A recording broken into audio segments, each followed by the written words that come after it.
Boycott India की बात करने वाले मुस्लिम देशों को याद आया भारत। बोले प्लीज मोदी जी गेहूं दे दो। एक महीने में ही बड़े बड़े देशों की हो गई हवा खराब।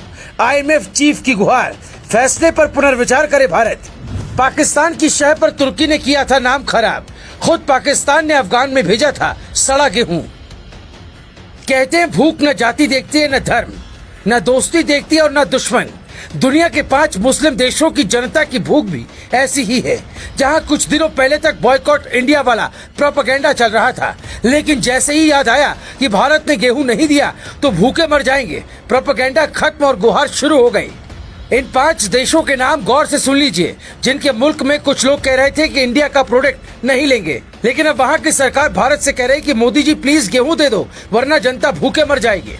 इनमें पहला नाम दुनिया की सबसे बड़ी मुस्लिम आबादी वाले देश इंडोनेशिया का है, जिसने 6 जून को भारतीय राजदूत से कहा ये ठीक नहीं है और अब भारत से गेहूं मांग रहा है। दूसरा नाम ओमान का है, जो भारत का अच्छा दोस्त भी है, लेकिन पैगंबर मोहम्मद वाले विवाद में ओमान भी भारत के खिलाफ खड़ा था, लेकिन भारत से गेहूं खरीदना चाहता है। तीसरा नाम संयुक्त अरब अमीरात का है, जो खुद को मुस्लिम देशों का नेता बताना चाहता है। वहां तो बॉयकॉट इंडिया तक ट्रेंड हुआ, कई दुकानों से सामान भी हटाए गए, लेकिन आखिर में रिजल्ट ढाक के 3 पात वाली हो गई।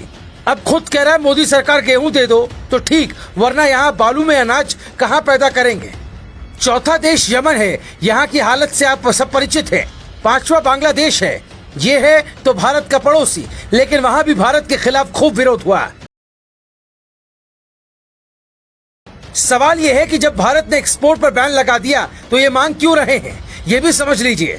भारत अब तेल के सिर्फ खाड़ी देशों पर निर्भर नहीं है, बल्कि अनाज के लिए खाड़ी देश भारत पर निर्भर है।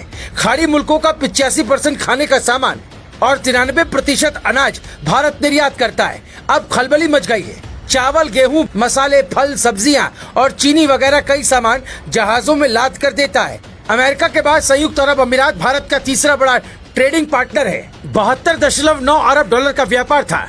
दरअसल 13 मई को भारत सरकार ने कहा था अब हम दुनिया के देशों को अपना गेहूं नहीं बेचेंगे। आने वाले दिनों में अनाज का संकट हुआ तो कुछ देश कालाबाजारी रख सकते हैं, लेकिन हम ऐसा होने नहीं देना चाहते। इस फैसले को भी 1 महीने ही बीते हैं कि 5 देशों में गेहूं का स्टोर खत्म होने की कगार पर पहुंच गया और अंतर्राष्ट्रीय मुद्रा कोष की प्रमुख क्रिस्टालिना जॉर्जीवा भारत सरकार से गुहार लगाने लगी कि प्लीज अपने गेहूं एक्सपोर्ट पर बैन वाले फैसले पर दोबारा से सोचिए। वर्ल्ड इकोनॉमिक फोरम में क्रिस्टालिना ने कहा, मैं इस फैसले के लिए भारत की सराहना करती हूँ कि अपने 1.35 अरब लोगों का ख्याल रखते हुए उसे काफी गेहूं की जरूरत है।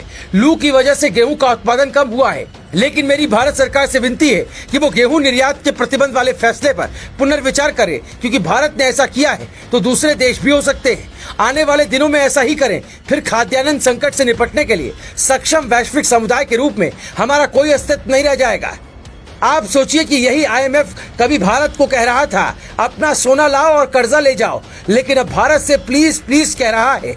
देश में भले ही कुछ लोग महंगाई महंगाई चिल्लाते रहे, लेकिन ग्लोबल लेवल पर PM मोदी ने जो भारत की छवि सुधारी है वो हर नेता नहीं कर सकता। आप सोचिए कि 1 महीना में जब ये हालत है तो आगे क्या होगा। अभी कतर वगैरह में तो हालात खराब होने बाकी हैं, क्योंकि कतर भारत से जिन भी चीजों का व्यापार करता है उनमें सबसे ज्यादा अनाज ही होता है।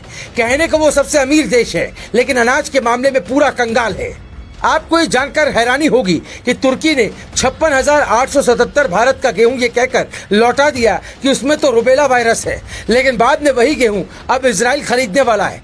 केंद्रीय मंत्री पीयूष गोयल ने कहा कि ITC ने गेहूं तुर्की नहीं बल्कि नीदरलैंड के लिए भेजा था। जहाज तुर्की कैसे पहुंच गया कंपनी को भी नहीं पता। मतलब पाकिस्तान की शह पर चलने वाले तुर्की ने भारत को बदनाम करने के लिए ये चाल चली थी, लेकिन अब उसकी ये चाल नाकाम हो गई और खुद उसके साथी देश कह रहे हैं प्लीज गेहूं पहुंचा दीजिए, आपके यहाँ का गेहूं बहुत अच्छा है। अफगानिस्तान में तालिबान की सरकार बनने के बाद भारत ने वहां के लोगों के लिए जो गेहूं भेजी उसकी क्वालिटी शानदार निकली, जबकि पाकिस्तान वाला गेहूं सड़ा हुआ निकला। मतलब यहाँ भी पाकिस्तान फेल रहा।